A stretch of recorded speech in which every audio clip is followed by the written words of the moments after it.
Hello friend, welcome to our channel CS engineering Gyan. आज के operating system के tutorial में हम लोग शेड्यूलिंग एल्गोरिथम स्टार्ट करेंगे। न्यूमेरिकल पोर्शन हम लोग इसका देखेंगे। तो सबसे पहले हम लोग देखेंगे एफसीएफएस। तो एफसीएफएस में आपको ये याद रखना है, एफसीएफएस की कंडीशन होती है first come first serve. First come first serve का मीनिंग है जो पहले सिस्टम के पास आएगा, मीन्स आपका जो रनिंग स्टेज में रहेगा वही पहले क्या करेगा, आपका एग्जीक्यूट होगा। तो फर्स्ट कम फर्स्ट सर्व की कंडीशन में, जैसे मान लीजिए आपको क्वेश्चन देगा वो पेपर में कि आपको प्रोसेस दिए होंगे, बस टाइम दिया होगा। अभी हम अराइवल टाइम इसमें नहीं ले रहे हैं, बाय डिफॉल्ट आपका अराइवल टाइम। और इसमें आपसे पूछेगा वो find average turn around time and average waiting time. इस टाइप से आपसे वो क्वेश्चन पूछेगा, या अभी इसमें रिस्पांस टाइम भी आपसे पूछ सकते हैं। तो वो सारी कंडीशन में आपको यहाँ पर क्लियर करूंगा कि क्या क्या वो आपसे पूछेगा। तो सबसे पहले आपको देखना है कि क्वेश्चन में आपको क्या दिया हुआ है। सबसे पहले प्रोसेस दिया है P1 P2 P3 P4। बस टाइम दिया है। बस टाइम का मीनिंग है इनको एग्जीक्यूट होने के लिए सीपीयू की इतनी जरूरत है, इतने टाइम के लिए ये सीपीयू एक्सेस करेंगे और उसके बाद एग्जीक्यूट होने के बाद फिनिश कर देंगे। बाय डिफॉल्ट इनमें से अगर आपको अराइवल टाइम नहीं दिया है तो बाय डिफॉल्ट आपका सभी का अराइवल टाइम, अभी अराइवल टाइम का मतलब होता है जब ये सिस्टम के पास आ रहे हैं। तो अगर अराइवल टाइम आपको नहीं दिया है तो उस कंडीशन में अराइवल टाइम सभी का क्या होगा, 0 होगा। नहीं दिया है मतलब सारे एक साथ आ रहे हैं, इसका मीनिंग ये है। तो सबसे पहले जब आप इसे सॉल्व करेंगे तो सबसे पहले आप बनाएंगे इसमें गैंग चार्ट। तो हम लोग बनाते हैं गैंग चार्ट और उसी से आपके सारी कंडीशन यहां पर फाइंड आउट होंगी। गैंग चार्ट, गैंग चार्ट आपका होता है बॉक्स टाइप का होगा आपका, और इसको आप लोग, और ये हमेशा आपका 0 से स्टार्ट होगा। तो ये फर्स्ट कम फर्स्ट सर्व की कंडीशन है। तो 0 कंडीशन में जो सबसे पहला प्रोसेस आप एग्जीक्यूट, क्योंकि सभी का अराइवल टाइम 0 है तो आप किसी को भी पहले एग्जीक्यूट करा सकते हैं, क्योंकि इसमें फर्स्ट अभी सभी सिस्टम के पास एक साथ आ रहे हैं। तो आपको देखना है कि आप किसे पहले एग्जीक्यूट कराएं। तो हम लोग क्या करते हैं, प्रोसेस की सिक्वेंशियल ऑर्डर के अकॉर्डिंग इसको एग्जीक्यूट करा रहे हैं। अभी बस टाइम नहीं देखना आपने कि बस टाइम जिसका छोटा है वो एग्जीक्यूट हो, ये नहीं देखना आपने, प्रोसेस को देखना है किसकी सीक्वेंस फर्स्ट है। तो सबसे पहला जो सीक्वेंशियल ऑर्डर में आ रहा है वो आ रहा है आपका P1। तो P1 सिस्टम के पास आया और इसने एग्जीक्यूशन कंप्लीट किया। देन 3 सेकंड के लिए इसने एग्जीक्यूट होना था, 3 पूरा एग्जीक्यूट हो चुका है। हमेशा जो एफसीएफएस होता है वो आपका नॉन प्रिमिटिव पे चलता है। दो टाइप की आपकी शेड्यूलिंग होती है, प्रिमिटिव नॉन प्रिमिटिव, बट जो एफसीएफएस है वो हमेशा आपका नॉन प्रिमिटिव पे ही काम करता है। तो अभी हम जो वर्क कर रहे हैं वो नॉन प्रिमिटिव पे ही आपका वर्क करें। नेक्स्ट अब P2 आएगा। P2 कितना चलेगा, 10।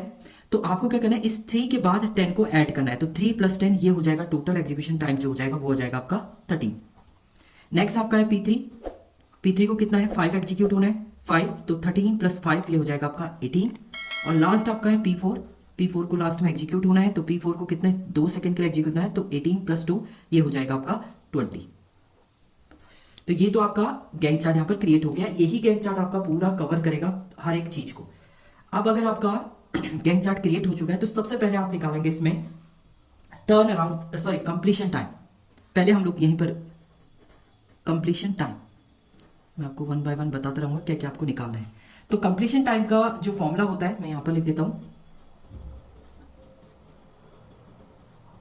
कंप्लीशन टाइम इक्वल टू होता है, जो प्रोसेस आप देखेंगे यहां पर गैंग चार्ट से ही निकलेगा आपका। कंप्लीशन टाइम वो टाइम होता है जब कोई प्रोसेस अपना एग्जीक्यूशन कंप्लीट कर देता है।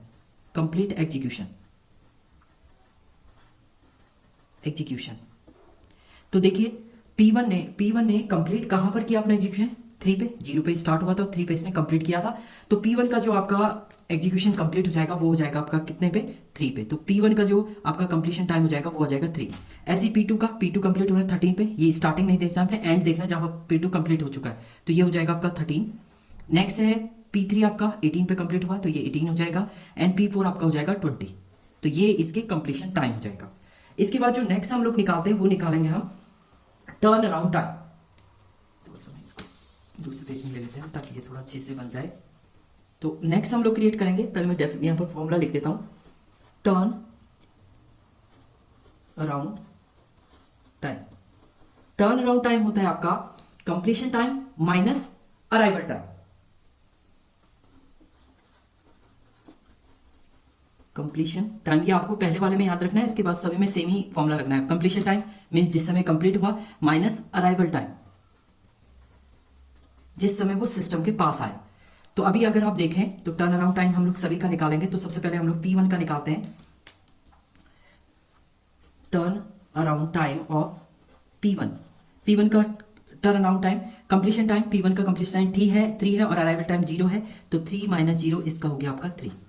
Next turn around time of P2 का वही हो जाएगा 13 minus 0, completion time minus arrival time, तो कंप्लीशन 13 है और अराइवल टाइम 0 है, तो ये कितना हो जाएगा आपका 13।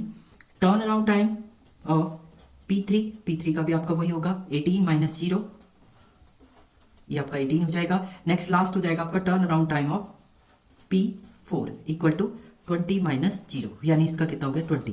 तो आप टेबल में इसको यहां पर भी बना सकते हैं टर्न अराउंड टाइम, तो टर्न अराउंड टाइम ये हो चुका आपका 3, वही आ रहा है 13, 18 एंड 20, क्योंकि सभी का अराइवल टाइम 0 है तो सेम ही आ रहा है। अब आप एवरेज निकालते हैं।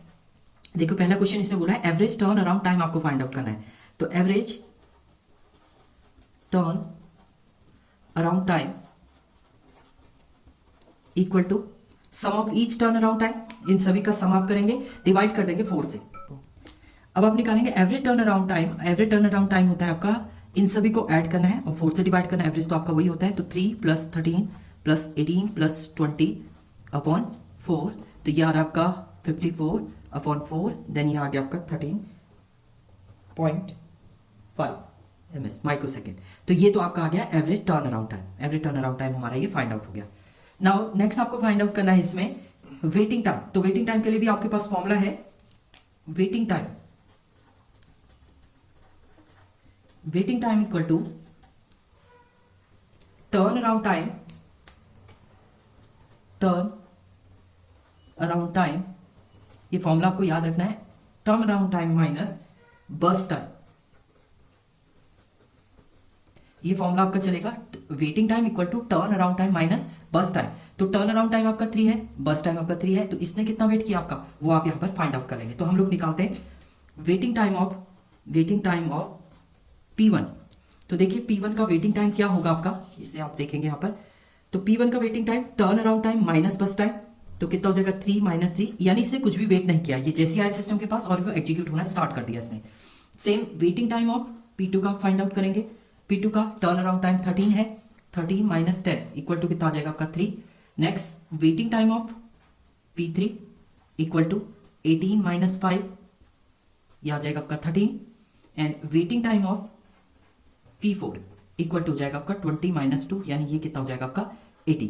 तो ये आपके वेटिंग टाइम हो जाएगा, इसको भी आप यहां पर एक टेबल बना के वेटिंग टाइम में लिख सकते हैं कि 0, 3, 13 एंड 18।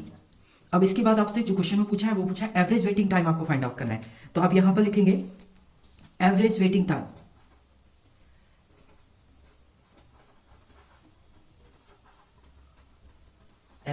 टाइम, इक्वल टू हो जाएगा आपका, इन सभी को ऐड करेंगे आप 0 प्लस 3 प्लस 13 प्लस 18 अपॉन 4, तो ये कितना हो गया आपका 34 अपॉन 4, देन ये आ जाएगा आपका 0.5, तो ये आपका हो गया है 8.5 माइक्रो सेकेंड। तो ये आपका हो जाएगा एवरेज वेटिंग टाइम। तो एवरेज वेटिंग टाइम के लिए सभी को ऐड करना है और किससे डिवाइड कर देना आप, नंबर ऑफ एलिमेंट कितने आपके 4 है। तो ये तो सिंपल कोड है आपका, जब अराइवल टाइम आपको नहीं गिवन हो तो उस कंडीशन में आपको ये फाइंड आउट करना है। तो एक बार फिर से मैं इसमें शॉर्ट में आपको बता दूं कि कैसे आप फाइंड आउट करेंगे। सबसे पहले आपको प्रोसेस दिया हुआ है, बस टाइम दिया हुआ है, अराइवल टाइम अगर आपको नहीं दिया है, ये अभी आपको कुछ भी नहीं दिया है, ये आपको फाइंड आउट करना है। तो सबसे पहले अगर आपको नहीं दिया अराइवल टाइम तो बाय डिफॉल्ट आपको सभी को 0 लेना पड़ेगा। ये मानना है आपको कि सभी जो प्रोसेस है वो सिस्टम में सेम टाइम पर आ रहे हैं, यानी 0 0 पे।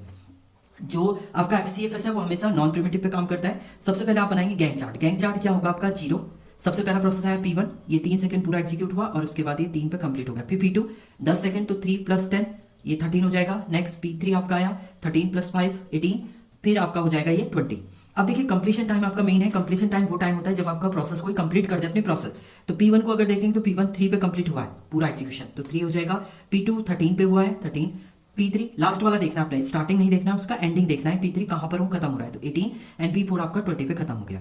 इसके बाद आप निकालते हैं टर्न अराउंड टाइम। तो टर्न अराउंड टाइम का फॉर्मूला होता है आपका completion time minus arrival time. जो आपका कंप्लीशन हुआ है इसको आप लिख सकते हैं completion time minus arrival time, ये फॉर्मूला आपका हो जाएगा। तो कंप्लीशन 3 माइनस 0 3, 13 माइनस ये आपका हो जाएगा। इसके बाद आता है आपका वेटिंग टाइम। वेटिंग टाइम होता है आपका टर्न अराउंड टाइम माइनस बस time. Turn around time minus बस टाइम, टर्न अराउंड टाइम है आपका 3 माइनस बस टाइम 3 0, ऐसे आपका 13 माइनस 10 3, एंड 18 माइनस 5 13, एंड 20 - 2 ये 18 हो गया। इसके बाद अगर आपसे एवरेज पूछे तो इन सभी को ऐड करना है, 4 से डिवाइड कर देना है। एवरेज पूछे तो इन सभी को ऐड करना है और 4 से डिवाइड कर देना है। इसके अलावा एक चीज और इसमें पूछता है, वो पूछता है आपका रिस्पॉन्स टाइम। एक इंपॉर्टेंट चीज आपसे पूछ लेता है कभी पेपर में कि रिस्पॉन्स टाइम आपका क्या होगा हर एक प्रोसेस का, इसको बोलते हैं रिस्पॉन्स टाइम। रिस्पॉन्स टाइम आप बनाएंगे इससे, गैंग चार्ट को देख के ही आपको बनाना है। तो रिस्पॉन्स टाइम होता है आपका CPU allocation minus arrival time, जिस समय वो सिस्टम के पास आया था। अगर मैं इसको प्रॉपर वे में फाइंड आउट करूं, जैसे आप मान लीजिए पी किसका फाइंड आउट कर रहे हैं, P1 का हम लोग रिस्पॉन्स टाइम फाइंड आउट करते हैं। रिस्पॉन्स टाइम ऑफ P1, ये गेट में पूछा गया है क्वेश्चन। तो P1 का response time means CPU allocation इसको कहां पर हुआ था 0 पे, और सिस्टम के पास कब आया था, ये अराइवल कब हुआ था 0 पे। तो 0 - 0 यानी इसका रिस्पॉन्स टाइम आपका क्या है 0 पे ही इसने रिस्पॉन्स करना स्टार्ट कर दिया था। सेम आपका रिस्पॉन्स टाइम अगर आप P2 का निकालेंगे, P2 का क्या हो जाएगा आपका, P2 स्टार्ट कब हुआ 3 पे और आया कब था 0 पे आया था, तो रिस्पॉन्स टाइम भी वही रहेगा इसका। Next P3 response time of P3 ने स्टार्ट कब किया था 13 पे और आया कब था सिस्टम पे 0 पे, तो इसका रिस्पॉन्स टाइम आपका कितना हो जाएगा 13। Same response time of P4 का क्या हो जाएगा 18 पे स्टार्ट हुआ था, 18 पे इसने स्टार्ट किया था प्रोसेस करना और सिस्टम के पास कब आया था 0 पे, तो ये कितना हो जाएगा आपका 18।